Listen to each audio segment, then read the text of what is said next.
Welcome back, Deep Divers.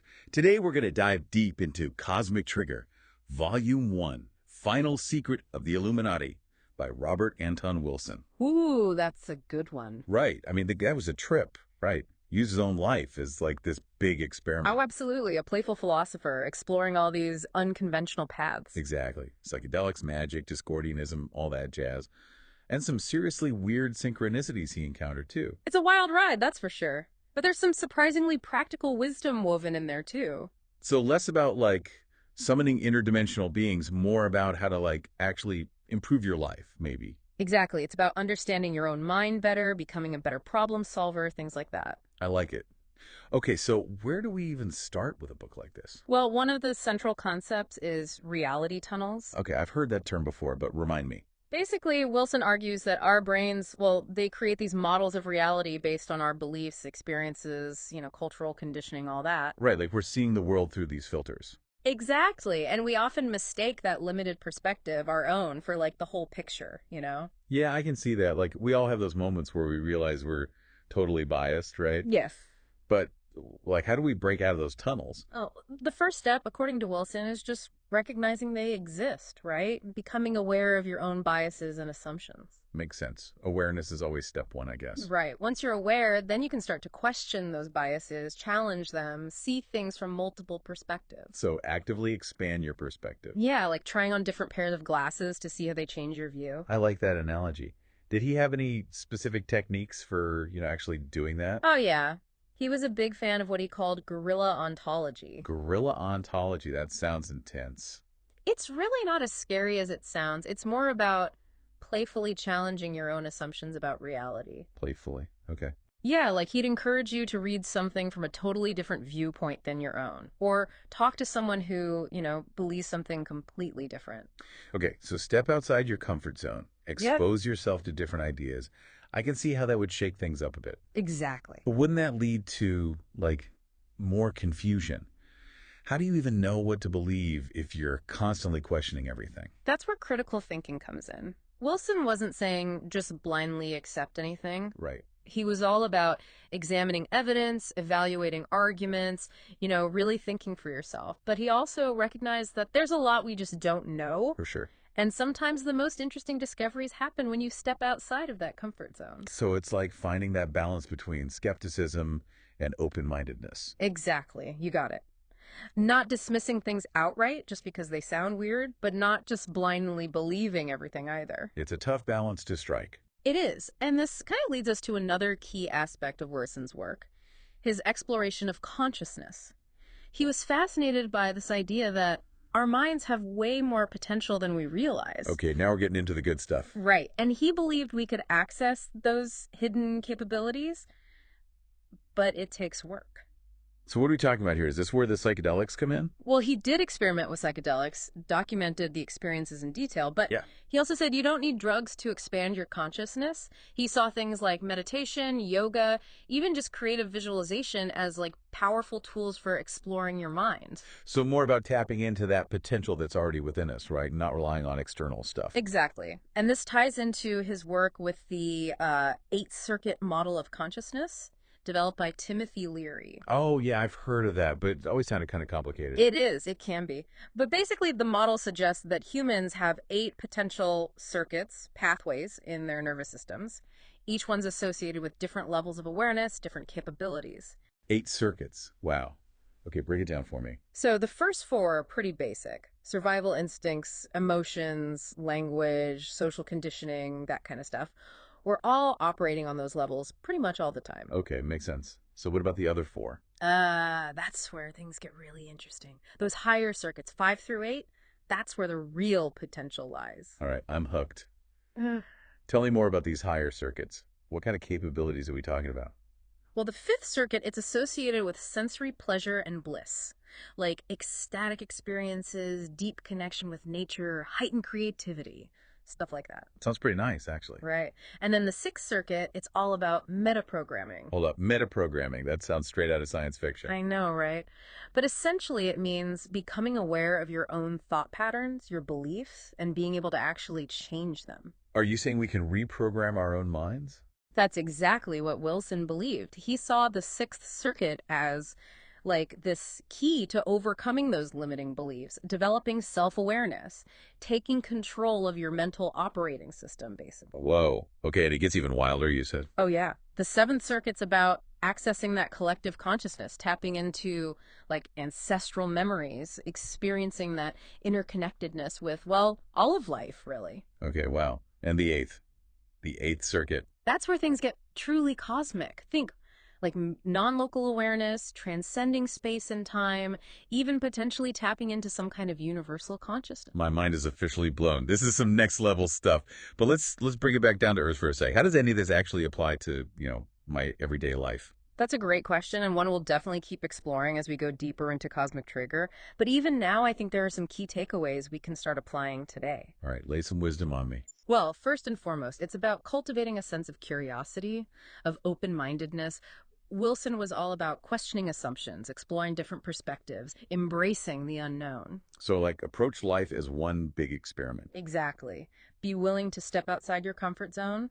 Never stop learning and growing. I love that. Embrace the childlike sense of wonder. Yes. And also remember, your reality isn't fixed. You have the power to shape your perceptions, your beliefs, your experiences. By becoming aware of those reality tunnels, you can dismantle the ones that aren't serving you anymore. Powerful stuff. So it's like we're not just passive observers of reality, but active participants in creating it. Wow, this is already giving me a lot to chew on. It's a lot to take in, that's for sure. And we've only just scratched the surface of Wilson's work here. I know, right? There's so much more to explore. We've got his fascination with synchronicities, the whole mystery of the number 23, his explorations of magic and esoteric traditions, all that's coming up. Can't wait. This is going to be good. All right, so we've talked about reality tunnels, expanding consciousness, that sort of thing.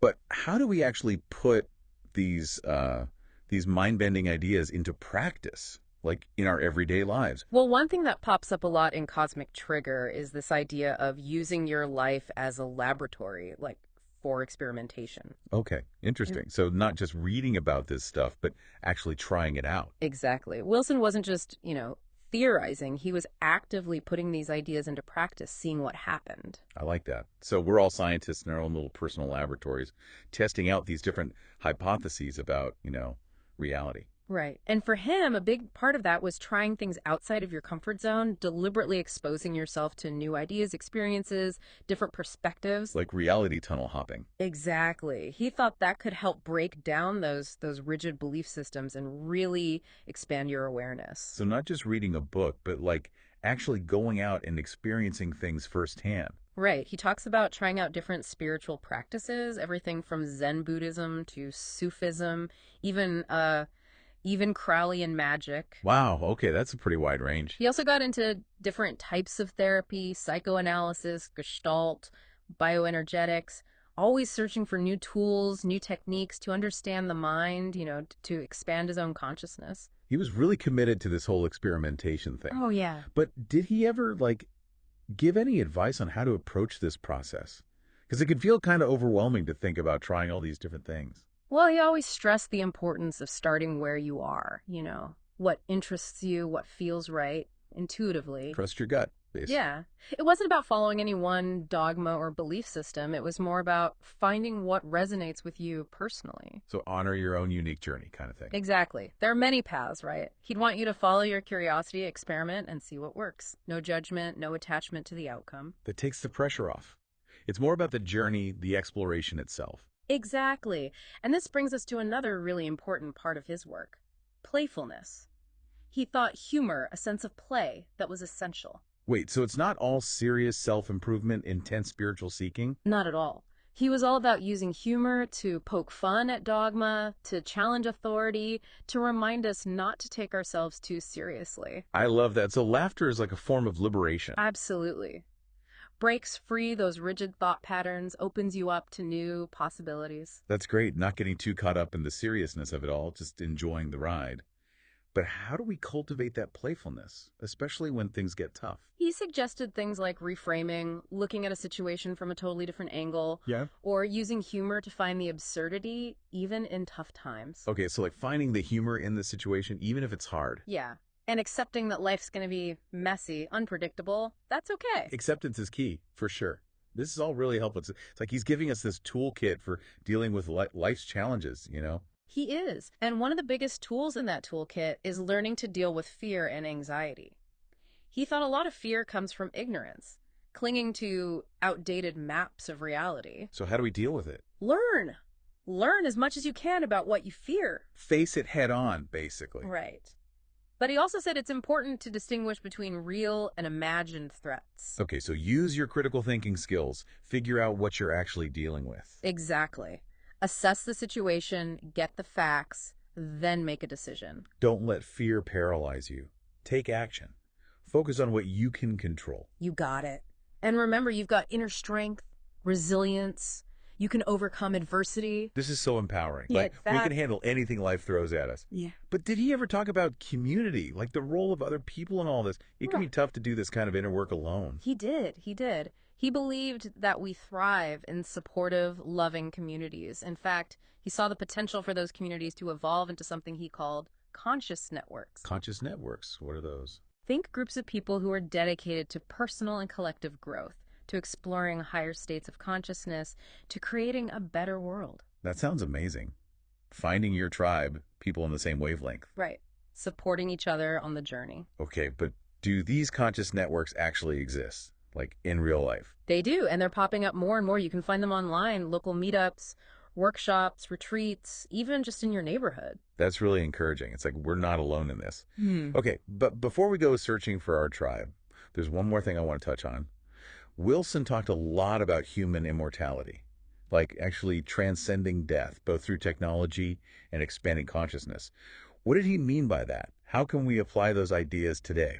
That's a great question, and one that leads us right into the final part of our Robert Anton Wilson deep dive. All right, so we're back, and we're tackling a big one. Human immortality. Wilson seemed pretty convinced that we're, like, on the verge of something huge, maybe even transcending death. What do you think? It's a topic that, gets people thinking, maybe even a little scared. But Wilson, he approached it with that scientific curiosity, philosophical thinking, and, of course, that playful side of his. He always wanted to push the boundaries, see what's possible. So what were his actual ideas about immortality? How did he think we might achieve it? Did he have a plan, like a step-by-step guide? Not exactly a step-by-step guide, but he saw two main paths. One was through technology. Okay, so like the stuff we hear about now. Yeah, like life extension, genetic engineering, maybe even consciousness transfer, uploading your mind. He was really into cryonics and transhumanism, which were, just starting to get attention back then. So basically, science will figure out how to overcome our biological limits, let us live forever. Yeah. That's a pretty bold prediction, considering he was writing, like, decades ago. It is bold, but remember, this was the 70s. So much was happening. DNA, computers, space travel. It felt like anything was possible. Right. I can feel that energy in his writing, that sense of, like, unlimited potential. But he wasn't just talking about living longer, right? There was that whole other thing about expanding consciousness as a path to immortality. Right. He believed that our understanding of consciousness is still, pretty basic. There might be levels of awareness beyond what we can even imagine, levels that could help us transcend time and space as we know them. So it's not just living longer, it's like evolving into something completely different. Exactly. And it goes back to that 8-circuit model. He thought that by activating those higher circuits, we could tap into these expanded states, maybe even achieve a kind of immortality that doesn't rely on the physical body. Okay, I think I'm starting to get it. But let's be real for a second. What can we actually do with this information today? Like, I'm not planning on becoming immortal anytime soon. Well, one thing is to really prioritize your health, both physical and mental. Wilson believed that a healthy body and mind are essential for exploring those higher states of consciousness and for, living a long life in general. So taking care of yourself, it's not just about looking good. It's like a foundation for everything else. Exactly. And it's also about cultivating that curiosity, that sense of wonder, that openness to new experiences, new ideas. He was all about lifelong learning, never stop exploring, experimenting, expanding your horizons. I like that. Always be learning, always be growing. What about community? Did he think that played a role? He did, for sure. Yeah. He believed we're social creatures, we thrive in supportive communities, and he saw the potential for those communities to become what he called conscious networks. Right, those groups of people dedicated to growth, exploration, creating a better world. Yeah, finding your tribe, supporting each other on this journey, and recognizing that we're all interconnected, not just with each other, but with all of life, with the universe itself. This has been amazing. We've covered so much. Reality tunnels, the mystery of 23, those 8 circuits, alien encounters, even immortality. It's been quite a journey, and I think what it all boils down to is that Robert Anton Wilson, he was all about human potential. He believed we're capable of so much more than we think. And he wanted us to explore that potential, to expand our consciousness, to create a more beautiful, meaningful world. Exactly. Well, thank you for taking us on this deep dive into the mind of Robert Anton Wilson. It's been a wild ride. It's been my pleasure. And to our listeners, remember, reality is what you make it. Go out there and create something amazing.